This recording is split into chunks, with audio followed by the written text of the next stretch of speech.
Yes, Nurse Crane? How can I help you? I'm so sorry. I know Dr. Swansea wanted you to rest, but we have somewhat of a crisis. A crisis, you say? Our supply of antiseptics is nearly depleted. I was hoping there was another box up here, but...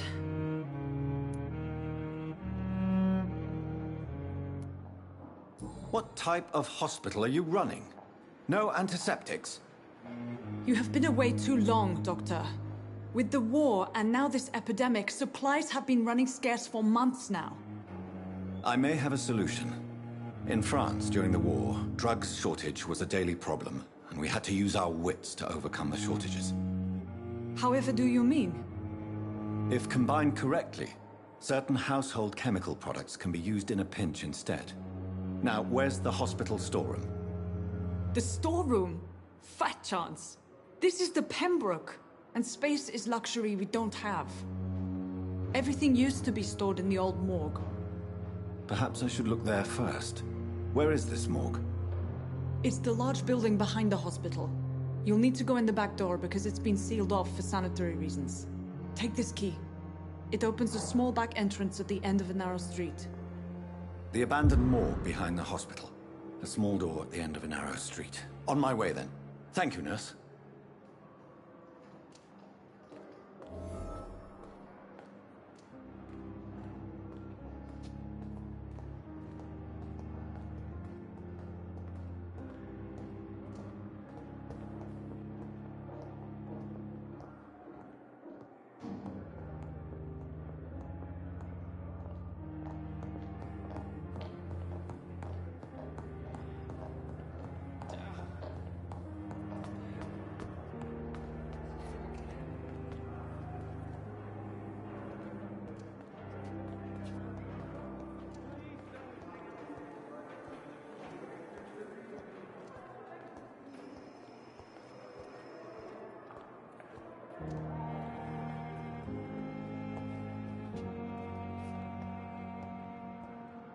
Good evening, Mr. Hampton.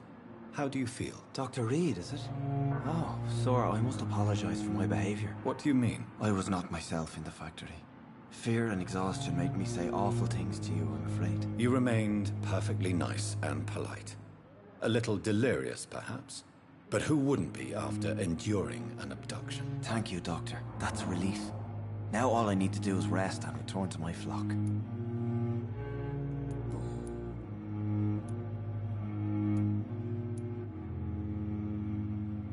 What is the general situation in the East End docks? The situation has always been tough, with a lot of tensions between the gangs and the Dockers Trade Union. The Wet Boot Boys are very nervous since they lost their leader. Who leads the gang now? Since Clay Cox went missing, it's his wife Edwina who runs the show, with the assistance of her minion, Booth Digby. Has the gang been threatening you? Ah, no. I've had this nickname for so long, you know, the sad saint of the East End. No one dares to bug a saint, not even criminals.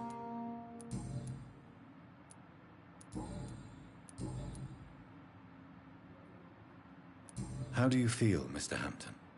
Medically speaking, I mean. I feel exhausted. Beyond exhaustion, actually. William drank so much of my blood in his madness. I feel empty. You're in good hands here. Dr. Swansea is well versed in blood transfusion, and I'm sure he'll take the best care of you. Thank you, sir. I believe all I need is rest, and then I can go back to the people who need me.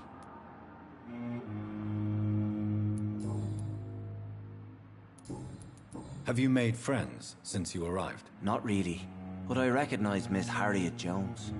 I knew her when she lived by the docks. That poor woman had such a miserable life. You never came to see her here at Pembroke? Receiving visits when sick can be an important part of the healing process, you know. We're not just bodies. You're preaching to the converted now, Doctor. To be truly honest, I thought she was dead. She left the docks many months ago. Goodbye, Mr. Hampton. We'll talk again later.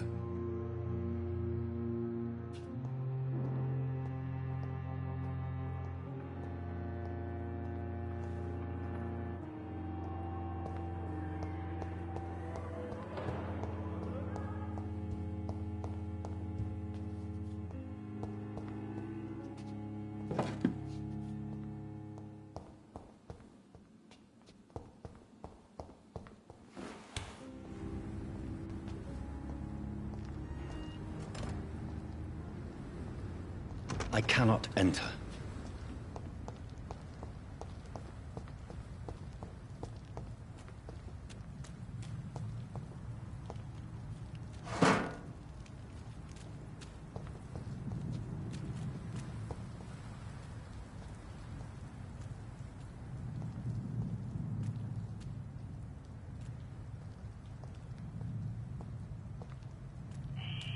Scowl voices in the garden. I should investigate. If they were to find somebody.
to the infected William Bishop. Must be the same strain. This sickness moves faster than influenza.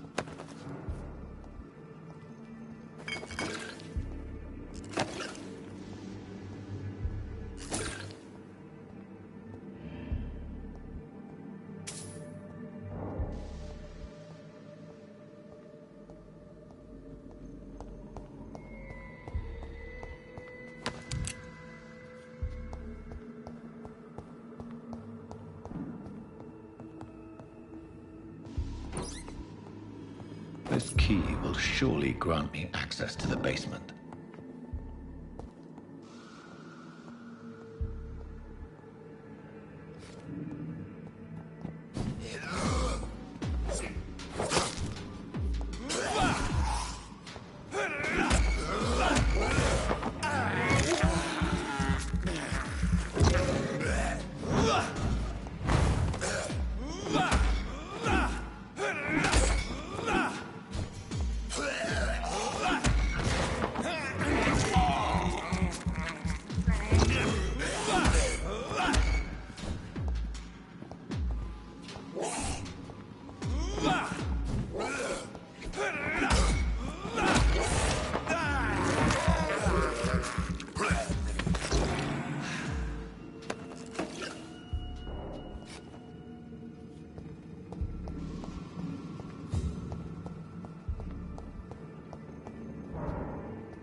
Balls of Mars, fortifiers. As popular as they are ineffective. But they do contain iron tartrate, and that might prove itself useful.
These skulls feed from corpses and the husks of animals. They're not after blood.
It's locked.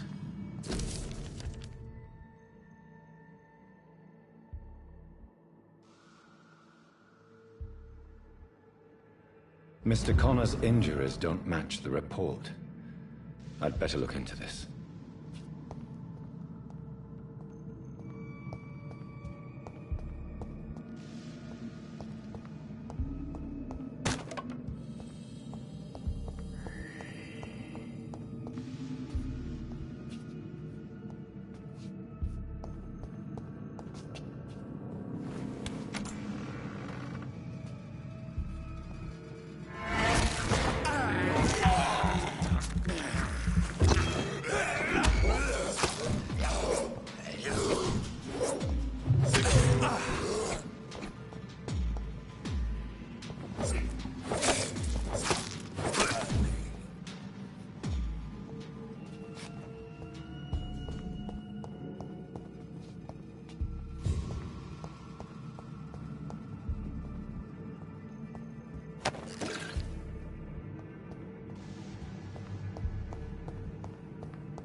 I'm not sure I can defeat them without becoming stronger. To drink blood is so tempting.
for blood.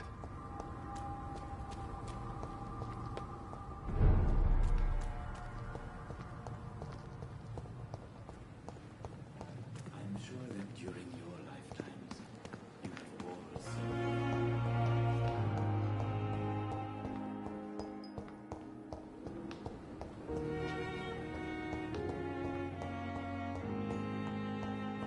You are our side, Dr. Reed. I know that Pembroke will prevail and survive this epidemic.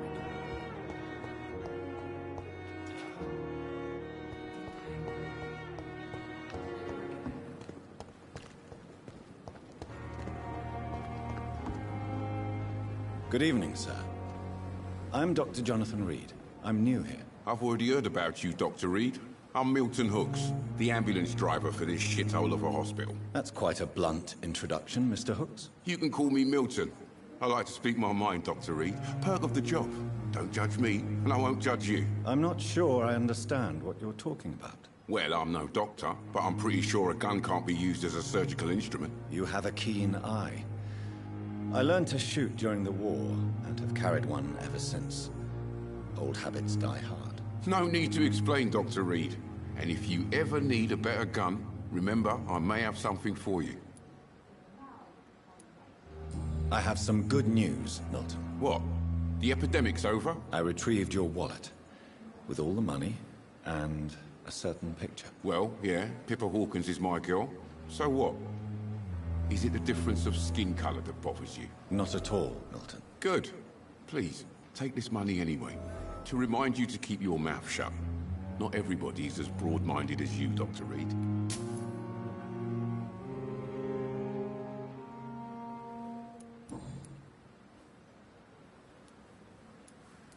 Are you really smuggling weapons through the hospital? And why not? I've already been attacked by patients, you know. And by gang members willing to steal my money. But you're not defending yourself. You're selling guns to civilians. You keep people alive your own way, Doctor. I offer them another way to protect their health.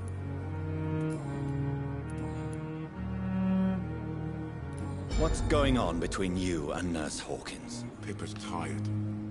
Tired of all this shit. Tired of all those corpses piling up. She's as depressed as I am. During the war, I witnessed a few couples just like you come together in difficult circumstances. It can be very damaging. Maybe you're right. But we support each other. And that's all that matters. You do realize you could both get fired.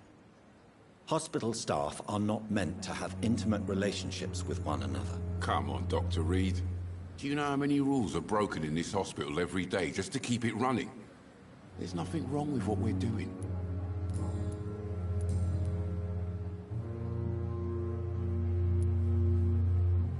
Goodbye, Milton.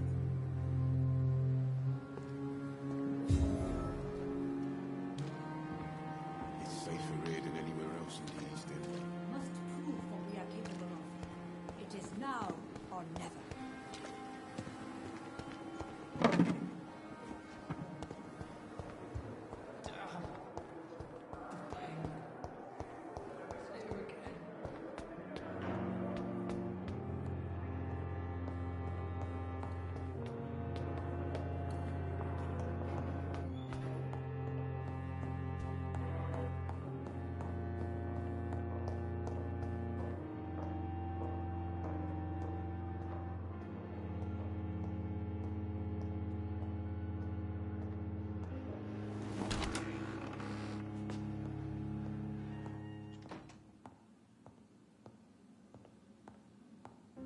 The flower's dying. It needs water.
Finally, you've returned, Doctor. Did you find anything of value?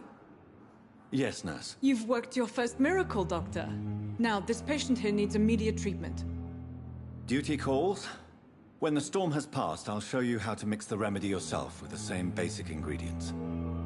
Many thanks, Doctor. When you've finished, you ought to report to Dr. Swansea in his office. He's been looking for you. Seemed pressing.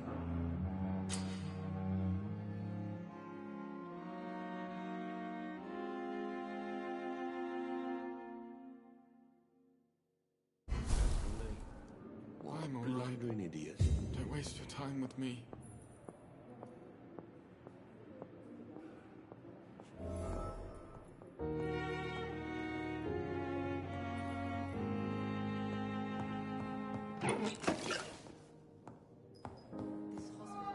I will not let you down, Mom.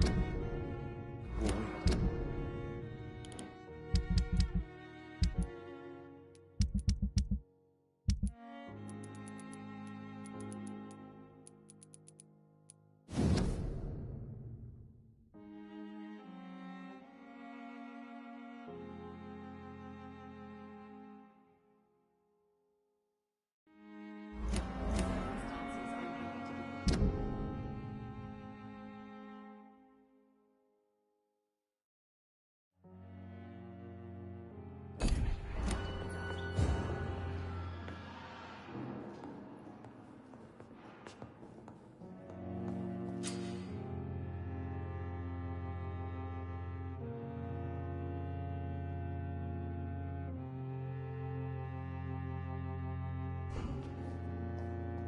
Sweet girl.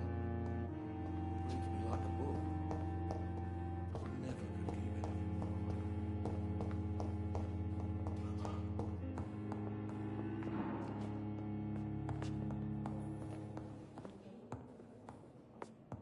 You always knew the words to calm the children, Ellen.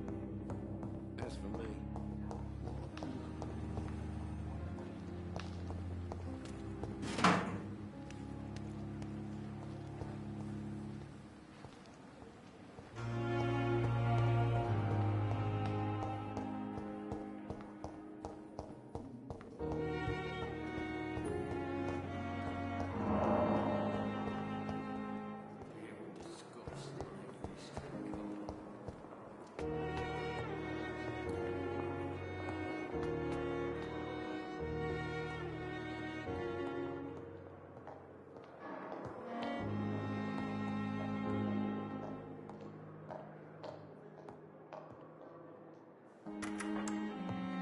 Please, Jonathan, come in. Fascinating, is it not? In the last decade, so many mysteries have been brought to light with our microscopes. The human body, biology's penultimate frontier. The more we explore its boundaries, the less we're able to trace a clear line between life and death. You, my friend, have a foot in both countries. The view must be vertiginous. It's at least as vertiginous as chatting about vampires with you, I would say. This must be all so new to you. This area of town, the hospital, a brand new life. How stimulating it must be. I wish I could share your enthusiasm, Dr. Swansea. But my condition defies scientific categorization. Undead? Unalive? Immortality defies logic. I cannot express my thrill at this serendipitous turn of events. The world's most eminent specialist in blood transfusions, a vampire. One might say a gift from heaven.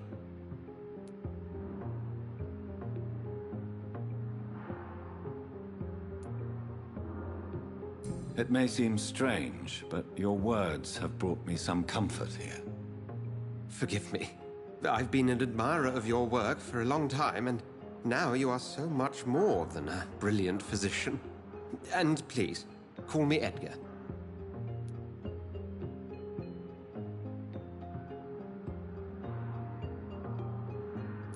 There is no need to apologize, Edgar. You offered me sanctuary when I had none. Very well. I have a task for you, Jonathan. Something that will require all your newfound skills. Please, go on. The Pembroke only survives through the generosity of our benefactors. Unfortunately, our main donor has found herself in a bit of a bind. Now, if you could help her out... A spokesman or politician is what you need. That's not my calling. And until I come to understand what has happened to me, I require discretion. Discretion is in order, Jonathan. Lady Ashbury has recently received rather indelicate correspondence that, if revealed, would jeopardize her position. And you would like me to eradicate this threat? By the stole, of course not. I would just like you to pay her a visit. Her ladyship is certainly near the tents outside, tending the sick. You can't miss her. Look for someone impossibly delicate. Accepted. I'll see what kind of trouble Lady Ashbury is in.